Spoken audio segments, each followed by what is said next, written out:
Thế bao giờ định lấy chồng? 30 tuổi rồi có phải là ít đâu. Thế có người yêu chưa? Thế định ế đến bao giờ? Chơi bời thế đủ rồi, liệu mà chồng con? Bằng tuổi mày á, người ta có 2 đứa con rồi đấy.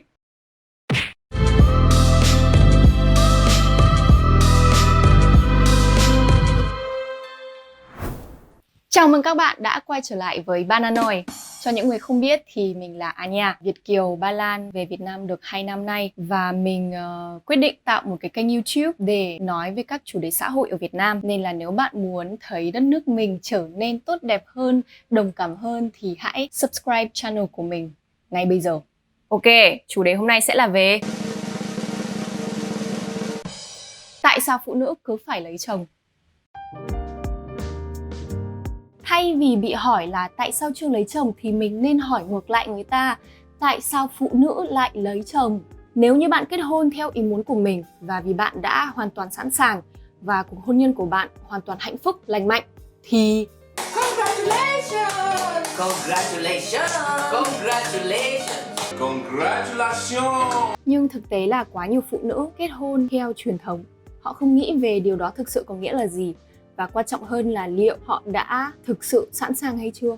Vì kết hôn là điều ai cũng làm nên họ cho rằng họ cũng phải làm như thế. Một số phụ nữ ở Việt Nam thì kết hôn vì muốn trói đàn ông, vì họ lăng nhăng này nọ. And that's problematic on so many levels. Thứ nhất, một cái nhẫn trên ngón tay của thằng đàn ông sẽ không tự dưng làm ông ấy thay đổi và tự dưng yêu bạn hơn và không lăng nhăng nữa. Thứ hai, nếu mối quan hệ của bạn trước khi kết hôn đã có vấn đề về niềm tin, về tin tưởng thì mình nghĩ là bạn chưa sẵn sàng để kết hôn rồi. Vì sự tự tin là cái foundation của một cái mối quan hệ lành mạnh. Thế nên là hôn nhân sẽ khiến bạn cảm thấy như là bạn sở hữu người ta và sẽ khiến bạn đau khổ hơn thôi. Nào thì gọi anh ta suốt ngày xem anh ấy đang ở đâu, làm gì với ai, rồi ám ảnh với những cái chi tiết nhỏ nhất, hoặc là đi kiểu check điện thoại, tin nhắn này nọ. Nói chung là không ổn. Còn lý do chính khiến phụ nữ đi lấy chồng là áp lực. Áp lực từ đồng nghiệp hoặc là từ những người quen tò mò mà sẽ hỏi những câu là Thế vẫn chưa tìm được thằng nào à? Xinh gái thế này sao lại chưa có người yêu nhỉ? và áp lực từ gia đình vì những cái câu rất là tổn thương như là Cái đồ thất bại, tại sao mày không thể bình thường được như đứa khác? Cái đồ ích kỷ, tại sao mày không cho bố mẹ mày một đứa cháu? và áp lực từ xã hội nói chung vì các quy định về những gì một người phụ nữ phải làm để được coi là một người phụ nữ tốt đẹp, một người phụ nữ đáng tôn trọng. Nhưng bạn biết không, đây là cuộc sống của bạn và bạn chỉ có một cuộc sống duy nhất. Bạn có thực sự muốn lãng phí cái cuộc sống của bạn để làm hài lòng một người khác không?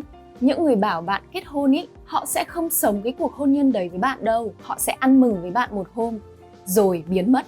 Và người sống với cái kết là ai? Chính là bạn. Một lần nữa, nếu cuộc hôn nhân của bạn tốt đẹp và bạn thấy hạnh phúc và viên mãn thì...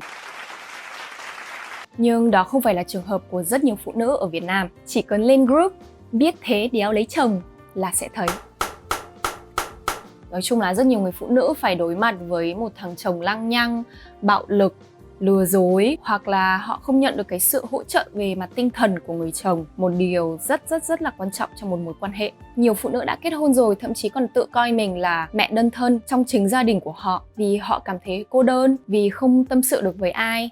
Chưa kể rất nhiều phụ nữ vẫn phải sống với nhà chồng sau khi kết hôn để trở thành ô sin cao cấp, dọn dẹp nhà cửa rồi đi đón bọn trẻ con, đi chợ nấu ăn, rửa bát. Nói chung không biết bạn như thế nào nhưng mà mình thì thà độc thân và đau khổ còn hơn là lấy chồng và đau khổ hơn nữa. Tuổi của bạn hoàn toàn không liên quan đến việc bạn đã sẵn sàng lấy chồng hay chưa. Nên là nếu bạn 25 tuổi hay là 35 tuổi hay là 45 tuổi mà độc thân nhưng lại biết theo đuổi cái sự hạnh phúc của riêng mình thì bạn hãy tiếp tục như thế nhé.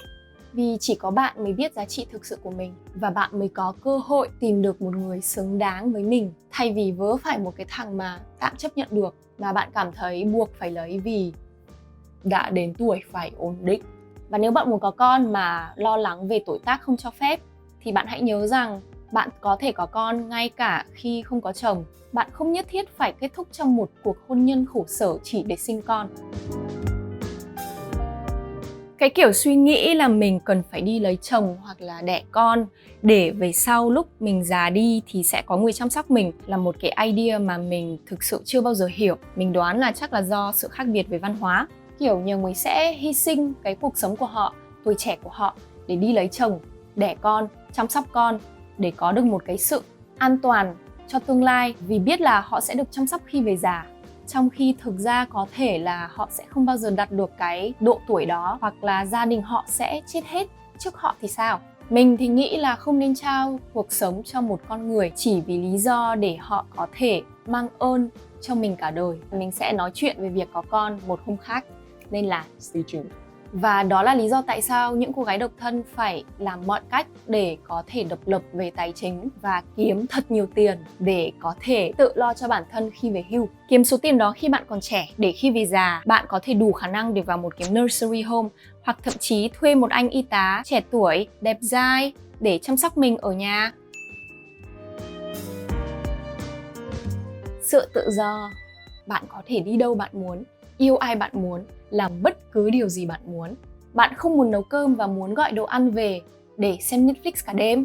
Be my guest. Bạn muốn dùng số tiền tiết kiệm của mình để đi shopping hoặc là để đi du lịch vòng quanh thế giới trong vòng 1 năm mà không cần nghĩ đến việc đó sẽ ảnh hưởng người khác như thế nào. Amazing. Bạn muốn tập trung vào những tham vọng của bạn, sự phát triển cá nhân của bạn. What you waiting for?